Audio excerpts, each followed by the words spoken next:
एक सवाल मैं आपसे पूछता हूं कि जब रशिया यूक्रेन पर युद्ध करके लौटेगा तो दुनिया पुतिन को किस नजरों से, किस निगाहों से देखेगी, इस पे बात करूंगा। और साथ ही एक बेहतरीन बिजनेस मॉडल जो यूक्रेन पर हमला करके रशिया ने जो बना लिया है उसकी बात करूंगा। इस एनालिसिस में हम थोड़ा सा स्ट्रेच करने की कोशिश करेंगे, जरूरत से ज्यादा सोचने की कोशिश करेंगे। हो सकता है हमारी संभावनाओं में बात होंगी, लेकिन एनालिसिस जरूर दमदार होगा और आपको कुछ सीखने को मिलेगा। लेकिन साथ ही जब मैं पुतिन की बात करूंगा तो फिर मैं यूक्रेन के राष्ट्रपति की बात क्यों ना करूं। एक सवाल मैं आपसे पूछूं कि जब पुतिन के सामने यूक्रेन के प्रेसिडेंट की जब हम बात करेंगे तो आप यूक्रेन के प्रेसिडेंट जेलेंस्की को किस नजरों से देखना पसंद करेंगे। क्योंकि जी न्यूज को जब मैं देख रहा था सुधीर चौधरी जी को, तो उन्होंने कहा था कि देखो जो जेलेंस्की हैं पहले वो कॉमेडियन थे, फिर राजनेता बन जाते हैं, उनके अंदर गंभीरता की भारी कमी देखी गई थी। और जेलेंस्की को क्रिटिसाइज आप ये कह के भी कर सकते हैं कि जेलेंस्की ने पूरे यूक्रेन को युद्ध में झोंक दिया। जेलेंस्की वही व्यक्ति थे जिसने अमेरिका और नाटो के कहने पर रशिया अपने दोस्त से संबंध बिगाड़ लिए। यूक्रेन के प्रेसिडेंट ये वही प्रेसिडेंट हैं जो पश्चिमी देशों की कठपुतली बनाने को तैयार थे, खुद भी और देश की जनता को भी। ऐसे मूर्ख व्यक्ति को राष्ट्र का प्रेसिडेंट नहीं होना चाहिए था। ऐसे कॉमेडियन को सिर्फ कॉमेडी करनी थी, पॉलिटिशियन नहीं बनना था। इस तरह से क्रिटिसाइज किया जा सकता है।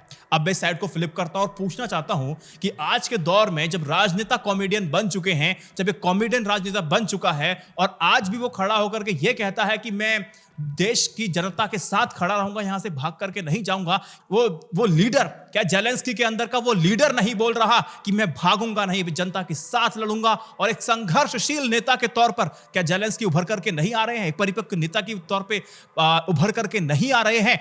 वैसे भी आज के दौर में कई राजनेता कॉमेडियन बन चुके हैं और जब एक कॉमेडियन राजनेता बनने की कोशिश कर रहा है तो देश और दुनिया और आप और इतिहास यूक्रेन के प्रेसिडेंट जेलेंस्की को किस निगाहों से देखेगी, वो मैं कमेंट सेक्शन में जानना चाहूंगा। अगर आपको लगता है कि संघर्षशील नेता या फिर एक बेवकूफ नेता, क्या आप कहेंगे कमेंट में लिख करके बताइए।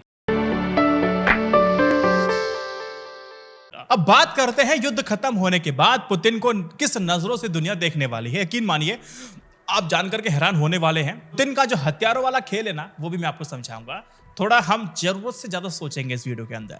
रूसी राष्ट्रपति पुतिन जानते थे कि यूक्रेन का साथ देने कोई विदेशी सेना नहीं आएगी, इसलिए पुतिन ने सीमा पर बिना डरे 2 लाख सैनिकों को इकट्ठा कर लिया और डोनबास क्षेत्र में मार्च करा करके ये पूरा प्रक्रिया हमला शुरू कर दिया। रशिया को यह भी पता था कि अगर मैं हमला यूक्रेन पे करूंगा तो यूएन में निंदा प्रस्ताव आएगा और वो भी गिर जाएगा। हुआ वही, अमेरिका ने यूएन में कड़ी निंदा का प्रस्ताव लेकर के आया। अमेरिका का 15 सदस्यों में से 11 सदस्यों ने उनका साथ दिया।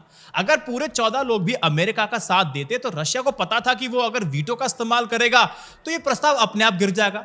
अगर ये सैंक्शंस लगाएंगे, उस सैंक्शंस की भरपाई हम आने वाले दिनों में कर लेंगे। आगे बताऊं कैसी बात है। पुतिन को यह भी पता था कि अमेरिका की बात को आधार बना करके जब वो अपनी बात दुनिया के सामने रखेगा तो इसमें खुद रशिया बेचारा दिखाई देगा।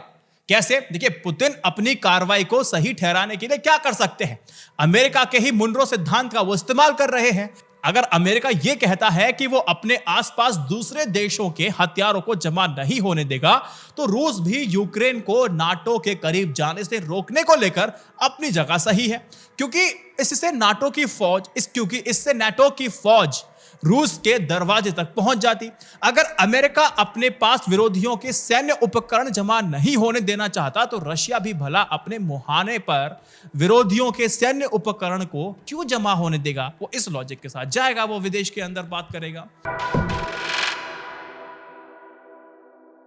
एक विश्लेषण का दूसरा तरीका भी हो सकता है। देखिए, पुतिन यूक्रेन पर हमला कर रहे हैं और आज चौथा दिन के आसपास है और लगातार लंबा खिंचा, तो इस हमले के बाद दुनिया पुतिन को किस नजरों से देखी समझने की कोशिश करते हैं। अब देखिए, आने वाले वक्त में जब लंबा युद्ध दुनिया देख रही होगी तो पुतिन नाटो को बुला करके टेबल पर बातचीत करने को तैयार हो सकता है। उनको बुलाएगा, बातचीत करेगा। अब जब कार्रवाई रुक जाएगी तो दुनिया राहत की सांस लेना शुरू कर देगी और इससे पुतिन को बड़े राजनेता का फैसला के तौर पर देखा जाएगा और इस बात को जायज भी ठहराया जा सकता है।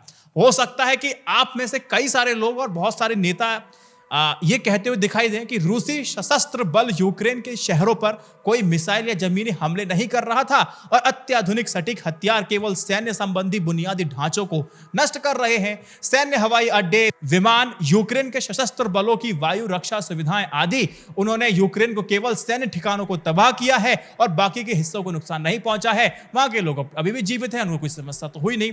हम इस बात का आभार जताएंगे कि सबसे बुरा वक्त तो गुजर गया।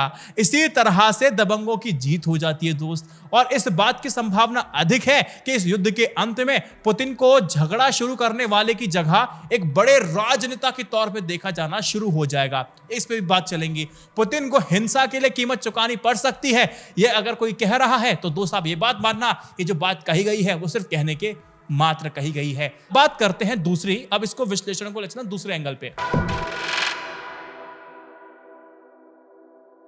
अगर दुनिया पुतिन को बड़े नेता के तौर पर देखेगी तो क्या हम ये नहीं कह सकते हैं कि जो रशिया 66 देशों के 19 बिलियन डॉलर के अधिक मूल्यों के हथियारों और पुर्जों का निर्यात कर रहा है, उसने यूक्रेन को अपने हथियारों का डिस्प्ले ग्राउंड बना करके दुनिया को दिखाना चाहता है कि उसके हथियार किसी भी देश को कितनी जल्दी परास्त कर सकते हैं।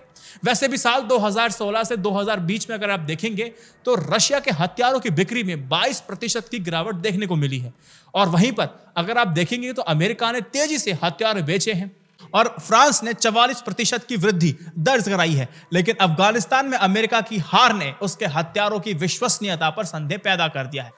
ऐसे में यूक्रेन हमला रशिया की इकोनॉमी को और ज्यादा मजबूत करने वाला एक बड़ा दाव सा आपको नहीं लगाई देता कि वो अपने हथियार को दिखाए, दुनिया उससे खरीदे और इकोनॉमी को झटका जो लग चुका है थोड़ा सा उसको उबार सके। यूक्रेन पर हमला करने के बाद दुनिया को यह जताया जाए कि अमेरिका के हथियारों में वो दम नहीं जो दम रशिया के हथियारों में है। कितना जल्दी दुश्मन को चारों खाने चित्त कर सकता है ये रशियन हथियार। ये एक तरह से प्रदर्शनी लगा करके अट्रैक्ट करने का एक बहुत बड़ी साजिश के तौर पर अगर देखना चाहे तो देखा जा सकता है। इस बात को कोई नहीं नकार सकता कि आज विश्व के लगभग सारे बड़े देश आर्थिक महामंदी से गुजर रहे हैं। कई छोटे देश जैसे कि श्रीलंका जैसे देश तो दिवालियापन की कगार पर आ चुके हैं। ऐसे में पुतिन इस महामंदी का फायदा उठाते हुए दिखाई दे रहे हैं। इस युद्ध से विश्व भर में जो असुरक्षा का माहौल बन रहा है उसमें तेल की जो कीमतें हैं वो आसमान को छूने लगेंगी। रशिया और गल्फ के देश इसका जमकर के फायदा उठाएंगे, ज्यादा कमाएंगे और महंगी कीमतों पर तेल बेच करके फायदा कमाएंगे। अब महंगे तेल से पैसा ज्यादा आएगा। ज्यादा कमाने जा रहे सऊदी अरब और गल्फ के दूसरे हथियार खरीदने वाले देश रशिया के हथियार की क्षमता को देख करके फिर से उससे हथियार खरीद सकते हैं।